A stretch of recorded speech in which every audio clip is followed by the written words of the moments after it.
मैं मौजूद ग्राम सभा जुड़नपुर में जो यहाँ एक भाजपा के कार्यकर्ताओं द्वारा एक छोटी सी बैठक की गई है, जो उसके मुख्य अतिथि अरुण राजभर जी हैं। आइए उनसे मिलते हैं, क्या कुछ बताते हैं। सबसे पहले मैं आपका परिचय जानना चाहूँगा। अरुण राजभर, राष्ट्रीय महासचिव स्वतंत्र पार्टी। देखा जाए कि आज जो बैठक है वो किस तरह की बैठक है? ऐसा है कि हम कार्यकर्ताओं के सम्मान के लिए, कार्यकर्ताओं के सम्मान को बढ़ाने के लिए हम उनके दरवाजे पर जाते हैं। आज के राजनेता किसी कार्यकर्ता के दरवाजे पर जाना नहीं चाहते हैं, वो सिर्फ मंच पर आते हैं, भाषण देते हैं और चले जाते हैं। भारतीय समाज पार्टी एक ऐसा दल है जो कार्यकर्ताओं के घर पर जाता है, उनका खाना भी खाता है और उनसे प्रेम से चार बातें करते हैं। उसके बाद हम लोग अगले कार्यक्रम की तरफ बढ़ते हैं। तो आज उसी तरीके से आज ऐसे ही शिष्टाचार भेंट मुलाकात भोजन पानी का इंतजाम था, तो हम लोगों ने कहा कि भाई राशन पेट में जाएगा तभी भाषण होगा। जी, देखा जाएगा अभी आपने भोजन की बात किया है, तो यहाँ राहुल गांधी जी भी तो जाकर के आम जनताओं के घर पे जाकर के वो भी भोजन करने का काम करते हैं, तो उस पर क्या कहना चाहेंगे? उनको पता ही नहीं होगा। अब अभी भौरी चोखा की बात करेंगे तो पूछेंगे चोखा कैसे बनता है, वो पता नहीं होगा। वो इटली वाले हैं, इंडियन तो होते तो उनको पता होता। इटली वाले बात जो भारत का भोजन है उनको खुद ही नहीं पता होता है। वो 5 स्टार वाले हैं और हम लोग जो है दाल भात वाले हैं। तो आप समझ सकते हैं कि कहाँ सोचते हैं, हम लोग कहाँ सोचते हैं। जनता के बीच में, गरीब की बीच में रहते हैं, गरीबों की बात करते हैं। वो किसकी बात करते हैं? वो अमीरों के साथ रहते हैं, अमीरों की बात करते हैं। जब सत्ता में रहते हैं तो गरीब नजर नहीं आते, और जब सत्ता से बाहर होते हैं गरीब नजर आते। वो कहते क्या थे कि मैं उन्हीं के उनके दल के, उनके ही परिवार के सदस्य जब प्रधानमंत्री थे, कहते थे कि 1 रुपया मैं भेजता हूँ। राजीव गांधी जी जब वो 1 रुपया भेजते थे तो 85 पैसा वो खा जाते थे, अब 15 पैसा वो पहुंचता था। इसका मतलब जो 85 पैसा खाए हुए लोग हैं वो अमीर बनकर बैठे हुए हैं। इसीलिए राहुल गांधी जी को अब वो चीज़ समझ में नहीं आ रहा है। वो फालतू बकवास की बातें कर रहे हैं, कभी हाइड्रोजन बम की बात करते हैं, कभी क्या बात करते हैं। हम बता दें इनकी क्या बम है। वो हमारे गाँव में होता है कि वो जो लोग जब लेते हैं ना मुर्गा बम होता है ना, जब वो छुड़ाने जाते हैं तो फुसदे हो जाता है। तो वही उनकी बयान वो फुसफुसिया बयान है, क्योंकि प्रदेश की जनता, देश की जनता माननीय ओम प्रकाश राजभर जी की विचारधाराओं के साथ खड़ी हो रही है। और हम देश में जाति जनगणना कराने के लिए संकल्पित थे और देश के प्रधानमंत्री के सामने हम लोगों ने वकालत किया और उन्होंने फैसला किया कैबिनेट से कि हम देश में जाति जनगणना कराएंगे। और आज देश में 2 साल के अंदर जाति जनगणना होगा। समाज का हर तबका, चाहे वो पिछड़े वर्ग का हो, दलित हो, वंचित हो, आदिवासी हो, कमजोर हो, हर वर्ग को जिसकी जितनी संख्या उसकी उतनी भागीदारी दिलाने का जो हम लोग संकल्प है उसको कराने के लिए हम प्रयास कर रहे हैं। पूरे देश में रोहिणी आयोग की रिपोर्ट लागू कराने के लिए हम लोगों ने संघर्ष किया। मोदी जी ने 6 साल कमेटी गठित करके, सर्वे करा करके रिपोर्ट तैयार कराया। यही राहुल गांधी, यही अखिलेश यादव, इन लोगों ने इन तमाम वंचित वर्गों का हक लूटने का काम किया था। और आज जब उनको हक देने का समय आया तो वो सत्ता से बाहर हो गए। हम लोग सत्ता में आकर के हम समाज के हर तबके को हिस्सा पहुंचाने के लिए रोहिणी आयोग की रिपोर्ट, जिस दिन जाति जनगणना रिपोर्ट आ जाएगी उसके 6 महीने के अंदर रोहिणी आयोग की रिपोर्ट लागू करा करके देश के सभी संसाधनों पर, नौकरियों में, शिक्षण संस्थानों में, विश्वविद्यालयों में, हर स्तर पर उनको भागीदारी दिलाने का काम शुरू कर देंगे। तो ये हम लोग तो समाज के बीच में काम कर रहे हैं, समाज को आगे बढ़ाने का काम कर रहे हैं। तो गति जो हमारी है, इस गति से वो परेशान है। चाहे वो अखिलेश जी हो, राहुल गांधी हो, ये सब परेशान इसलिए कि बौखला गए हैं कि इतनी ताकत कैसे बढ़ रही है।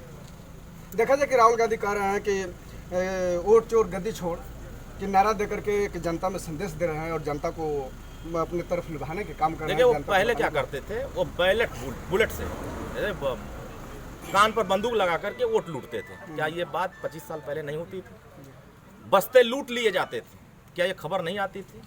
आज वो लूट नहीं हो पा रही, इस बात से उनको चिंता है कि हम लूट नहीं पा रहे इसलिए प्रधानमंत्री नहीं बन पा रहे हैं, लूट नहीं पा रहे हैं इसलिए हम सत्ता में नहीं आ पा रहे हैं। तो ये लूटने के लिए जो चोर होता है वो दूसरे को चोर ही समझता है। हम तो कह रहे हैं दावे के साथ, निर्वाचन आयोग, भारत निर्वाचन आयोग कह रहा है कि हमने नोटिस दिया कि आप आइए और सबूत दीजिए कि हाँ हमने ये वोट चोरी किया।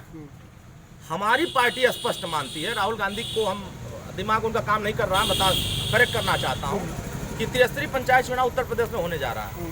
पंचायत चुनाव में जो प्रधान चुनाव लड़ने जा रहे हैं, बीडीसी लड़ने जा रहे हैं, जिला पंचायत लड़ने, एक वोट का वो वोटर लिस्ट में नाम दर्ज करा रहे हैं। एक भी मतदाता बताइए प्रधानी में छूट जाता है।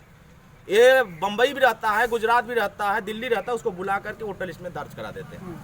वही पंचायत चुनाव को वोटर लिस्ट विधानसभा और लोकसभा में क्यों नहीं लागू कराने की बात करते हैं राहुल गांधी, अखिलेश यादव? ये लड़ाई माननीय ओम प्रकाश राजभर लड़ते हैं, इसलिए कि राहुल गांधी जी को ये पता ही नहीं है कि वोटर लिस्ट संशोधन कैसे होता है। वोटर लिस्ट में बढ़ाने का जो कार्यक्रम होता है उसमें विटनेस लगते हैं, गवाह लगते हैं।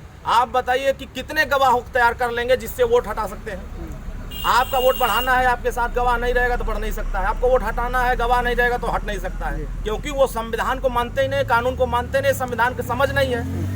अब इटली वाला समझ है तो भारत का संविधान कैसे समझ सकते हैं। संविधान की बात कहें तो कह रहे हैं कि मोदी जी संविधान को नहीं समझ पा रहे, संविधान को खत्म करने की बात कर रहे हैं। ऐसा है कि उनकी राजनीति खत्म हो रही है। जिसकी राजनीति खत्म होती है उसको सब नजर आता है कि ये गलत कर रहे हैं। आज देश के प्रधानमंत्री नीट में पिछड़े वर्गों को आरक्षण नहीं था, 55 साल तक कांग्रेस सरकार थी, क्यों नहीं कर दिया। हम लोग वो हाइड्रोजन फुसफुसिया लेके चल रहे हैं। हमारे यहाँ देखिए न्यूट्रॉन है, प्रोटॉन है, इलेक्ट्रॉन है, ये सब मिला करके हम लोग परमाणु बम तैयार किए। उसमें कौन परमाणु बम है? राजभर, निषाद, पटेल, विश्वकर्मा, गोंड, पाल, प्रजापति, नाई, लोहार, विश्वकर्मा, तमाम जो अति पिछड़े अति दलित समाज के वंचित वर्ग के लोग हैं, ये सब गोलियां करके राहुल गांधी की हवा निकाल रहे हैं। क्या 2027 से पुनः पूर्ण बहुमत की तीसरी बार सरकार बनाएंगे, तीसरी बार सरकार बनाएंगे। और जितने धोखेबाज हैं, अभी राहुल गांधी जी जनेऊ पहनते हैं कब? चुनाव के समय। इस राष्ट्र के नायक, चाहे वो महाराणा प्रताप हो, चाहे पृथ्वीराज चौहान हो, चाहे महाराजा सुहेलदेव राजभर हो। अभी किसी एक चिरकुट नेता ने कह दिया, 2 टके के आदमी ने कह दिया कि महाराजा सुहेलदेव लुटेरा थे। बताओ यहाँ कौन राजभर समाजवादी पार्टी में काम करने वाला बोला कि नहीं ये गलत बोला है? राहुल गांधी ने एक शब्द बोला कि हमारे देश के राष्ट्र नायकों के साथ ही इन्होंने गलत कर दिया। क्यों? क्योंकि वो मिले जुले लोग हैं। राहुल गांधी और ओवैसी की पार्टी, अखिलेश यादव, ओवैसी की पार्टी, ये सब मिल करके इस तरह का नफरत फैलाते हैं कि लोगों में द्वेष फैले। हम तो दावा करते हैं कि अगर हैसियत है अखिलेश जी की और राहुल गांधी की तो बोले कि राष्ट्र नायकों के सम्मान के साथ हम खिलवाड़ नहीं होने देंगे। राष्ट्र नायक सभी समाज का होता है, राष्ट्र का रक्षक सभी समाज का होता है। वो देश की परंपरा को आगे बढ़ाता है, देश की सामाजिक न्याय के सद्भाव को आगे बढ़ाता है, सद्भावना को आगे बढ़ा करके सामाजिक समरसता पैदा करता है। और ये क्या कर रहे हैं?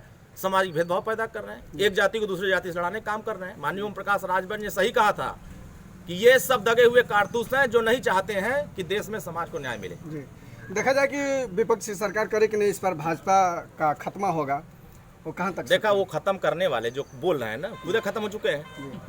कहाँ हैं वो बताइए? यहाँ इतने लोग खड़े हैं, ये बताइए किसके साथ हैं? ये बार बार पीडीए चिल्लाते हैं अखिलेश जी।